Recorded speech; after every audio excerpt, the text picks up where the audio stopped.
first case of the morning in the state of Ohio versus Stephen Cepec. And in this case, each party will have 15 minutes to present their argument. Since you're both here today as appellant and appellees on your different appeal and cross appeal, you'll still have your normal 15 minutes. Just divide your time as you wish on your appeal and responding to other person's matter. Appellant, you'll still go first and have rebuttal time. How long would you like for rebuttal? 5 minutes, please. Thank you. I'll be keeping track of time up here. I'll try to let each of you know when you're about a minute left in your time. Sorry for the interruption when it comes up, but at least let you know what we're doing. The arguments are being recorded. Please keep your voice up and remain behind the podium. Please make sure to introduce yourself when you come to the podium for recording. You should not use the name of any child, minor, or victim during your argument. You can refer to them by initials or child or victim or whatever you think would be appropriate so we know who you're referring to.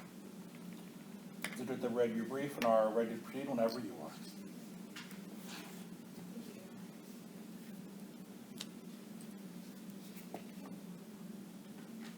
May it please the court, my name is Stephanie Zeranek, and I'm from the Medina County Prosecutor's Office representing the appellant and cross-appellee in the state of Ohio. The state of Ohio assigns 1 error, and Stephen Cepec assigns 7 errors in his cross-appeal. First, the trial court abused its discretion in sustaining the 5th, 6th, and 7th grounds for relief of Cepec's post-conviction petition. The 5th ground alleges that he had ineffective assistance of counsel for not presenting solutions, behavioral health care records, social worker testimony, and social security records. However, he missed many appointments with solutions to the point where his case was nearly closed for lack of attendance. And the solutions records also include his white supremacy tattoo, not stealing as a strength in counseling, using drugs while out of prison, although he denied drug abuse to the solutions doctor, and admission of breaking into over 300 homes. The social security records note that he got into a lot of fights in prison and stabbed 2 people. He also denied any history of drug abuse to the social security interviewing doctor. Presenting this negative evidence would have outweighed any potential benefit of presenting it. The 6th ground alleges that he was prejudiced by the absence of testimony that was relevant to explain his life and humanize him to the jury.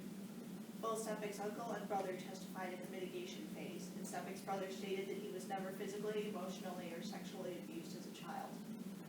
The Ohio Public Defender's Office mitigation specialist said that not allowing him to be with his mother was abandonment, but when he did have a relationship with his mother when he was older, it revolved around both of them using drugs.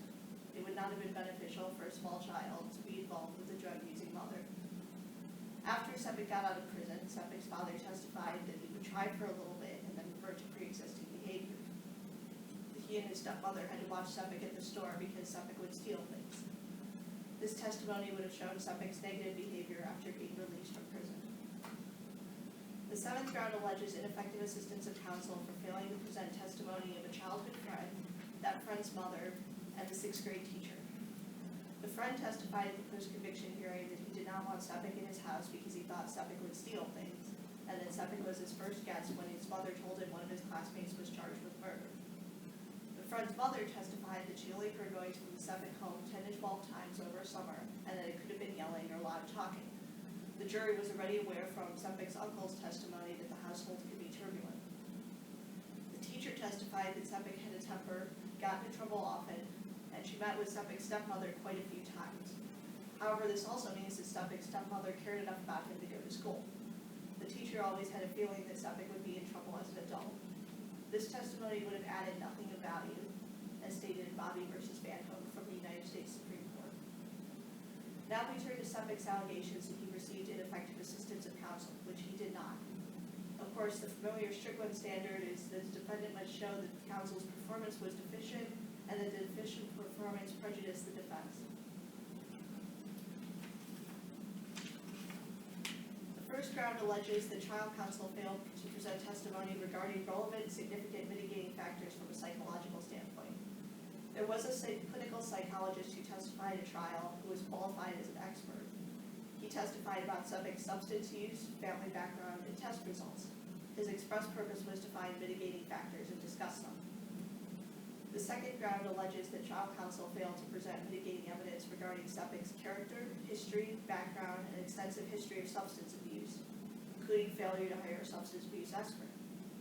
Again, the defense's expert testified as a clinical psychologist and chemical dependency expert at trial, and discussed his history of substance abuse.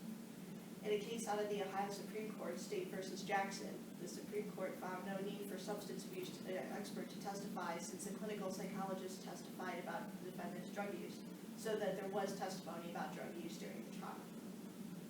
The third ground alleges that the trial counsel... Let me take you back to your assignment of error. Yes. As far as the testimony regarding Mr. Cepec's family growing up, what testimony did the jury hear in the sentencing phase, in the case as it was, regarding the alleged generational trauma between Stephen and his father and the way his father treated him from the family members that did testify? There was some conflicting testimony, Your Honor. Like I said, the brother testified that he was never abused, but the uncle did testify that the household could be pretty turbulent and that there was a history of domestic violence. And when you say the brother testified that he was never abused, that Stephen was never abused, or the that brother? Stephen was never abused, I'm sorry. That's okay, I just want to make sure I understood that. And then as far as relationship with Stephen and his biological mother, what testimony was in the record at the sentencing phase that took place in this case? The evidence showed, Your Honor, that Cepec's mother was a drug addict, that she had passed away before trial due to hepatitis C, and that she was not around in Cepec's life for the majority of his life. And how did that evidence come to the jury? From what witness do you recall? I believe that some of that came in from Cepec's family members, although I'm not entirely sure exactly where it came in from, Your Honor. Thank you. The third ground alleges the trial counsel did not rebut Dr. Eschbaugh's testimony about impulsivity and the relationship between depression and violence. There's no standard definition of impulsivity in the DSM-4, so there were differing opinions of the idea. The only citation to the link between depression and violence was to a Mayo Clinic website about male depression, which is not a DSM-4 diagnosis. Research showed that depressed people are far more likely to hurt themselves than they are to hurt others, and potential self-harm is different than violence perpetrated on others. In addition, I'd like to ask you about the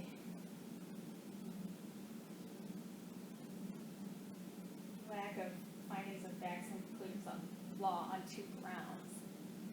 Yes, Your Honor. Can we really decide this whole matter without those findings happening? Findings of law and findings of fact and conclusions of law on those grounds? I believe so, Your Honor, because both of those just related to cumulative error. And looking at the errors, it's clear that Cepec did not allege any actual instances of error that have been proven. So, But doesn't 295321 require findings of fact and conclusions of law on every ground? yes, it does, Your Honor.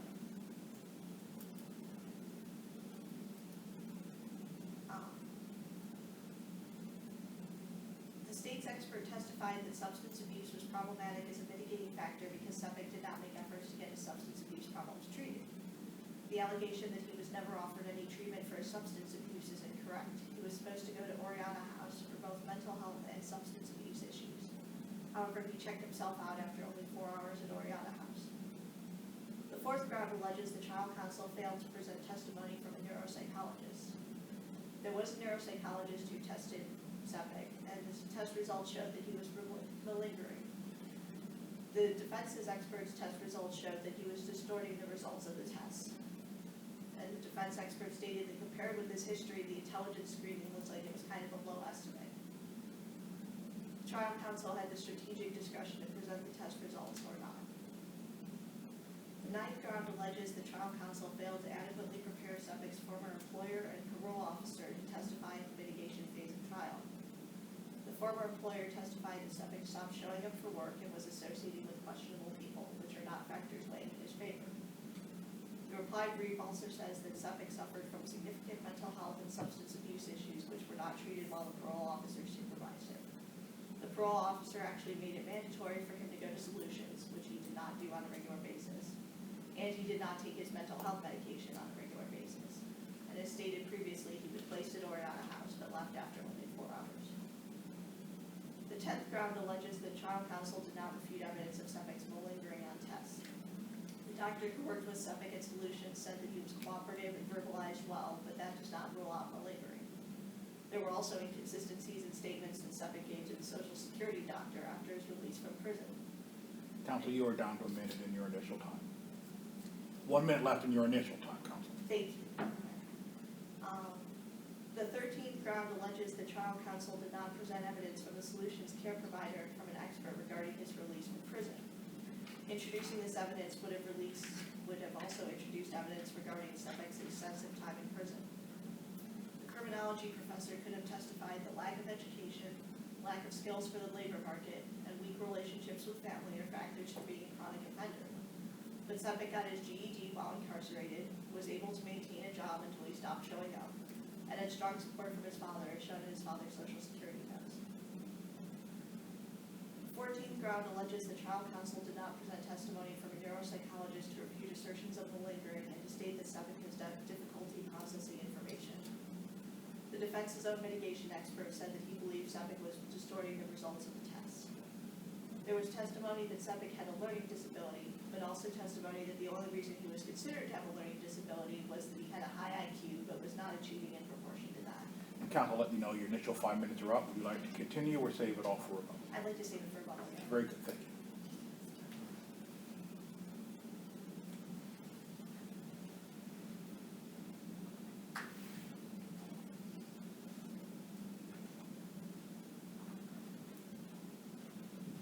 May it please the court, my name is Randall Porter. I'm here today with Kathy Sanford, where both of us are from the State Public Defender's Office and we represent Petitioner Cepec. To what I thought is there's voluminous material in this case. What I'm going to do, and I can answer any of the court's questions that they may have, but to give the court some idea where I'm going to go is I'm going to start with to try and give the court 3 principles that we'd ask the court to look at when they're going through all 20 grounds for relief. And secondly, then to go on and discuss the 5th ground for relief and finish discussing the prejudice standard. The first principle we'd ask the court, and it's not really a principle, is, and I know the court would find it, is that the Ohio Supreme Court has decided a very close case, State versus Herring at 142, Ohio State 3rd 165. The second principle that is important for the court when it's going through this voluminous material is the court, for purposes of the state's appeal, applies an abuse of discretion standard.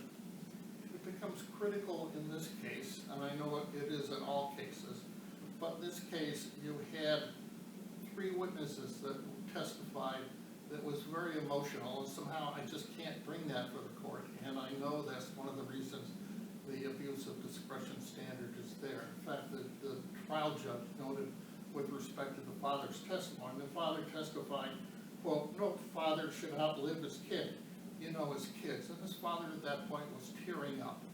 And the judge remarked, and he made findings at page 43, "This evidence is of most compelling nature in the court rendering its decision." So, and I know the court's aware of the abuse of discretion standard, it's just critical in this case. Did any of the family members that testified at the hearing that the sentencing phase that took place talk about the fact that they loved Stephen and Steve didn't want him to pass, didn't want him to die? There's very little way in redeeming qualities,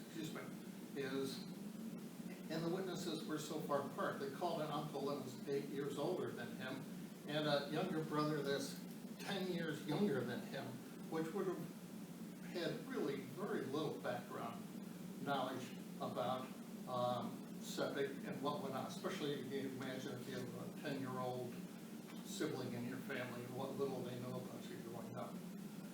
The second principle I think is important when the court goes through it is, the third is a strategic decision. And I know the court's well aware of the strategic decision, but it's critical in this case. And you need to look at the old case, the standard is Strickland. Strickland tells us strategic decisions you can't challenge based upon if 2 factors are met. The first is if there's a reasonable investigation. in this case, counsel did not have the records from Social Security. They could not make a reasonable decision on whether to put those in. They had not interviewed the counselor from Solutions who counseled Cepec for the year he was out. They couldn't have made a reasonable decision, a strategic decision, either to call her. They had not talked to Cepec's half-sister, who talked in some detail about the mother's substance abuse. They just couldn't, and the other three that we called, the teacher, the two neighbors, they had not interviewed them. So they just do not qualify under Strickland to have made strategic decisions as to those individuals. The second point. And that's all part of the record, that they didn't talk to any of these people, or are we just assuming they did? It's part of the record. They put affidavits are in the record, and then they testified as to those facts. The second thing, critical point for purposes of the strategic decision, is in the U.S. Supreme Court uses the word synonymous. Strategic decision is not synonymous with the word reasonable. And in this case, trial counsel put in an amazing amount of information, not helpful information, in the sentencing phase. They brought in 4 people from the prison that testified that Cepec was in fights, struck a female guard, possessed weapons, possessed a shank. Secondly, they brought, and in addition, a quote here from one of the testimonies, this is talking about Cepec. During cell shakedown, 2 pencil stubs were found in Cepec's cell. Both ends of both pencils have been fashioned into sharp ends. Inmate denies they were his. Placed on constant watch after being told of that plan, he threatened to stop taking his meds and go on a hunger strike. They also put in, and I'm going to tie it back to a strategic decision, just give me 30 more seconds, is they also put in his criminal record, a voluminous juvenile record, came in for 2 people, and a significant portion of his adult record. How does that tie into the strategic? It does, because the strategic decision must be reasonable. The state keeps asking that you find that they made a reasonable decision because they didn't want to bring in information about his prison record. Well, that wasn't a reasonable decision because they'd already brought in. The state constantly asks if the state's refrain is, well, he would have brought it in because they would have indicated that he was a misbehavior while he was in the prison. But that wasn't a valid reason either, because they already brought it in. Third, with respect to the record, but they'd already put it in. So every time. But couldn't the details of that be more convincing for a jury to vote for death? Yes, exactly. In fact, if you look at, I believe it's 220 and page 221 of the sentencing transcript, the judge raises the issue of why they're bringing it in. And the judge points, is this skipper evidence? Skipper evidence is evidence that shows your good behavior, and a life sentence is warranted. No reasonable, at least in my humble opinion, no reasonable person could think that bringing in information that your individual you represented struck a female officer, possessed weapons, that had drugs while he was in, was manipulative, was a antisocial personality, a significant history of injurious behavior. That's unreasonable to bring it in, but to tie it back to a strategic decision, once you put that information in, which they put in through their own witnesses, they brought 4 in from the prison, once they put that information in, you can't use that as an excuse because some other people might testify as to that in their testimony. It's not a reasonable decision. Was there any affidavit or testimony from the trial attorney as to why they put the case on they put on your hearing on the post-conviction claim? There was not. There were affidavits, I apologize, put in, but it went to the issue of advising him regarding the plea bargain. The state had offered numerous plea bargains, but that was what it was limited to. looking at those principles, and from our perspective, those are the principles that are important to the case, is I want to touch briefly with the fifth ground for relief. And let me ask you a couple procedural questions before you do that. If we were, the state's conceded your assignment of error number one on their lack of findings in the record.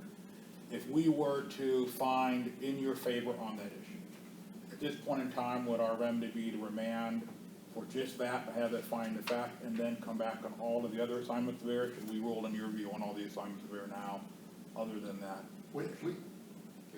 There's not a lot of law in this particular area. It's our position is that the court can rule on the state's appeal, the cross appeal, and you would have to remand for the court to rule on those two grounds for relief. As you pointed out, Judge 2953-21 specifically states 3 or 4 times it has to be the trial judge that makes the first decision. Any of the cases you cite involve what you're suggesting, that you can think of a court, an appellate court, a Supreme Court, that said we're going to remand back, but we're going to rule on all this other stuff while it's here? No, and I think you're going to find it hard to find anything. This law has changed significantly in the last year, and I know the court's aware of that. They've seen 2 motions from us, because in the past, when you had that position, what would happen? I think there's decisions only a year old. You just remand the entire case. So it's somewhat of a unique position, just given the change in the law. We would ask the court, I want to touch briefly on the fifth ground for relief, and it involves the information that trial counsel put out after, concerning Cepec, after he was released from the prison. My co-counsel likes to say that was another case. They called 2 witnesses to talk about the evidence of what he had done since he got out of prison. The first one was Kevin Miner, who said, yeah, he worked for me for 3 or 4 months, but we didn't trust him with the card, we didn't trust him with the key, and when he left, he didn't even give us notice. Very little redeeming value, mitigating value in that. The second person is that they called the parole officer. The parole officer testifies, and the year that Cepec is out, he's involved in numerous fights. They can never find him. They have to put an ankle bracelet on him to find him, and they still couldn't find him. Is at one point they had 15 separate violations of his conditions of parole. They filed a parole violation, 3 of them against him, and one he shows up intoxicated. And then goes on to talk about how Cepec had repeatedly lied to him. And the final 2 things he touches base on is Cepec messed up on his counseling. And solutions, he didn't appear regularly, and he didn't follow the medication. If they had called 3 witnesses, or I'm sorry, 3 witnesses, 2 sets of records, and a witness, what the jury heard would have been much different. First is he was in counseling for 14 months. Those records would have shown that when he got out of prison was a very bad experience, and I think that's an easy point to make. Secondly, when he got out of prison, they didn't give him sufficient medication. He was on Prozac in prison. Third is that they agreed that he needed to be put in some sort of program. He'd been in prison for 20 years. He talked about he didn't know what a cell phone was, had never had a driver's license. He didn't get put in that. Isn't that what a halfway house is, though? Yeah, a halfway house, exactly. It's a transition from prison to real life. Yes. And it's interesting those records, they talked about how he messed up at Solutions because he didn't appear. Well, if the record from Solutions went in, they would have said he didn't have transportation to make all the appointments. And if they put the records from Solutions in, they would have learned his Solutions didn't give away the Prozac or whatever medication. And at that point, he'd been diagnosed as being on depression and anxiety, but it cost money. And he certainly, most of the time, he didn't have the money, and that's why he wasn't compliant. It's a much different look if they had called, if they looked at the solution records from counseling. 2 red flags would have gone off for him. The first one is, maybe we need to interview his counselor. Never did they interview the counselor. Let me back up a minute here. The only reason they did have those records from Solutions, the only reason they had those is because the prosecutor had given them in discovery. And second, the other red flag that appears there was that he had applied for Social Security, and I know the 1 minute left, brief. counsel, just so you know. 1 minute left in your time. So it would have looked much different. I want to just close with what the judge's finding was in this area, and I'm quoting from page 42. This lack of testimony and records was critical. The jury was left with the impression that petitioner had made little or no effort to rehabilitate himself and to return to prison, and it was a foregone conclusion that he would return. Instead, just the opposite was true. He had made significant effort to remain out of prison, but his lack of resources, both financial and emotional, ultimately did him in. He was stuck in the 1970s with no means to adapt and to the 21st century. We thank you very much for your time. Thank you for the opportunity to argue.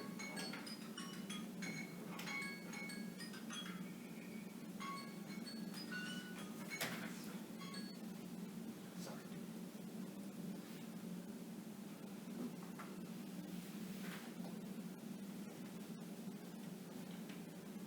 With regard to the family members testifying, the uncle and the brother, they were living in the same household with Cepec. There was a duplex that the family lived in, both sides of the duplex. And so, although the brother in particular was younger and didn't always see Cepec, he did know what was going on in broad strokes with him. And in fact, he later became a corrections officer, showing that the family dynamic was not so pronounced that it impacted Cepec's life any differently than it would have impacted his brother's life. So in order for there to be reasonable investigation, would you have to interview all family members and every person that's providing counseling? Would you say it's unreasonable if you miss some of those people? There comes a point, Your Honor, at which interviewing more remote family members is just duplicative of any efforts that might happen. I know there's a case that cites to that specifically. As for the counselor, again, the records were not skewed in Cepec's favor. He did go to counseling for 14 months, but he was a no-show for most of those appointments. So if you receive paper records and there's only one agency giving a defendant counseling, is it reasonable to skip speaking with that agency? Your Honor, probably in all regards, they should have spoken with that agency, but they did have the paper records. There wasn't a whole lot of communication between the counselor and Cepec, and so they were doing the best they could with what they had. Counsel, can you speak to what Judge Stevenson posed to Attorney Porter regarding the procedure here with appeal and cross appeal? Does the Court of Appeals deal with everything, even if it should possibly be remanded?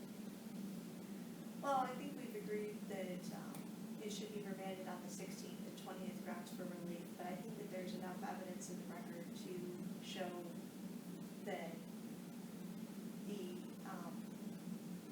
other grounds for relief can be dealt with now. Including the state's appeal? Yes.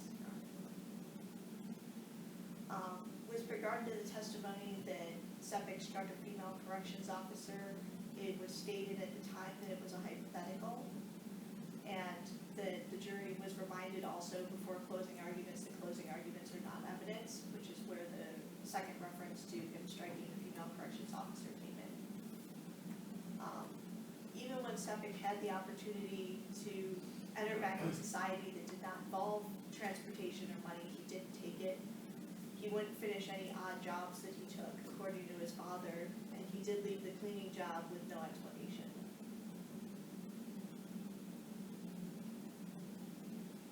Thank you.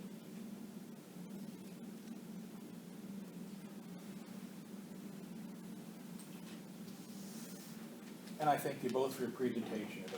The court will take the matter under advisement and issue a decision in due course. The clerk of court will mail a copy of that decision to you when it's released, and it's also be available on the Ohio Supreme Court website.